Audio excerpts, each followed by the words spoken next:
Hey guys, so I'm coming back out to the veggie patch and I'm going to plant corn and beans today. So let me show you what we've got.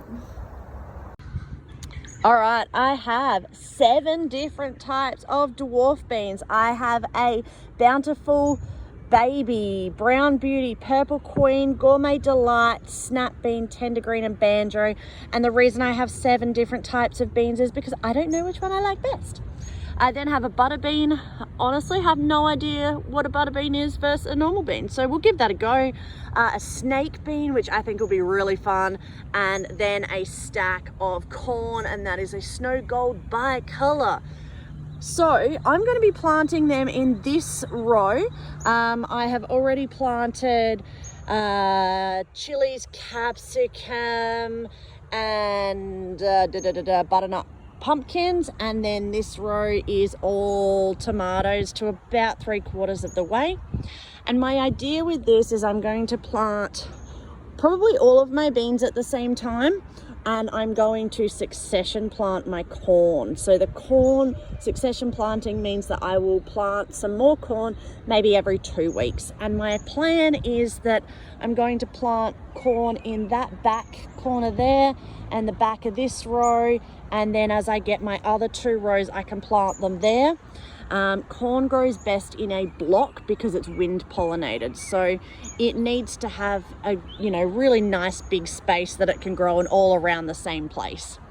So let's get after it. I might start at the back and work my way down. Corn first, then snake beans, butter beans, and then see how we're feeling with these guys. Here are my corn seeds. They're like little kernels that have just dried up a little bit. And I am going to be planting these in blocks because that's best for pollination, and I'll show you that as they sort of start to grow. But I don't want to plant them just in a really big long row. I want to kind of do a block, and then I'm going to do a block, and then I'll do a block behind me. Now it says that I need to plant each kernel about every 25 centimeters. So I think that I will go along with the holes on the drippies because they're every 30 centimeters, and then the water will get to it straight away. I might then plant like one in between in the middle of the row. That might work really nicely. And I will do maybe 10 emitter holes worth of, like 5 and 5 emitter holes worth of corn, and then in about 2 weeks time I'll come in and do this section. So I'm just getting my little weeder thing, dibbler, because I just need to make a hole. So I'll go on the outside actually. I'm just going to make a little hole next to the dripper, and I'm going to pop 2 corn kernels in. And the reason why I'm putting 2 in is just in case, where's my emitter down here, just in case one of them doesn't germinate. Oh, there's a little rock in there, that's okay. Next to the emitter, and 2 kernels, and there we go. And then if one of them doesn't germinate, it's okay. I have 1 more coming, and you know what, if both of them germinate, 2 seeds in there, then that's not a problem as well. So I'm just going to do the rest of these, and then we'll move on to beans. Snake beans are next after the corn. This is what they look like here, and they need a trellis to grow on. So what I've done is I've just pulled out this one from the shed. I've popped it across the drippers, and I am just going to come along here and put a bean and a bean.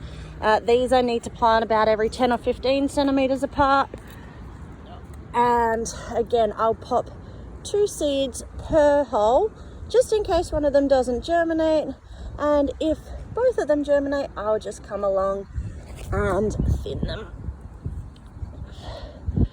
There we go.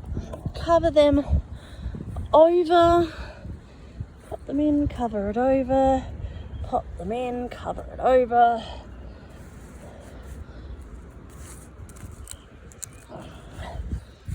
Lovely. It's ready to grow.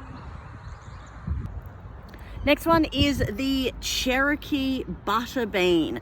Now, as I said, I have no idea what a butter bean is compared to like a normal bean. These are the seeds. They look pretty cool though.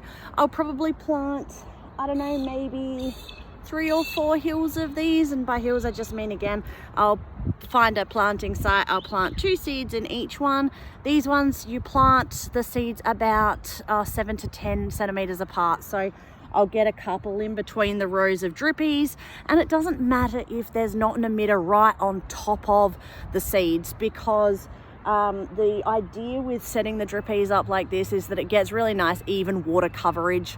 So, you know, hopefully it's enough. If it's not enough, I can just run some more drip like later on. So anyway, I'll get these in the ground and then on with the other beans, and that's kind of it.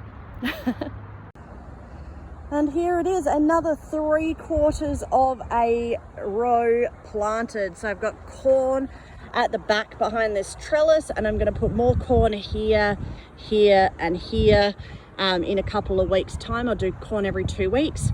Then I have some snake beans on the trellis, then butter beans, and then the rest of my beans all laid out here.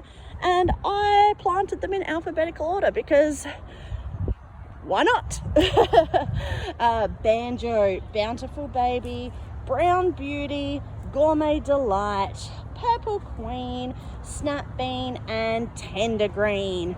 So that leaves me with about 1/4 of a row open that I can plant something in, and we'll see what we do with that.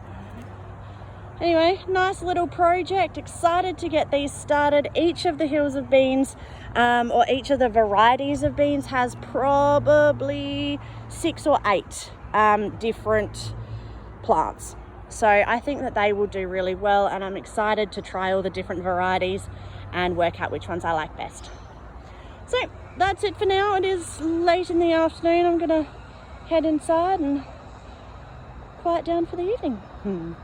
Super excited about the veggie patch. It is looking great. I water these beans and corn in, and big pile of weeds. They'll be growing in no time. Bye guys.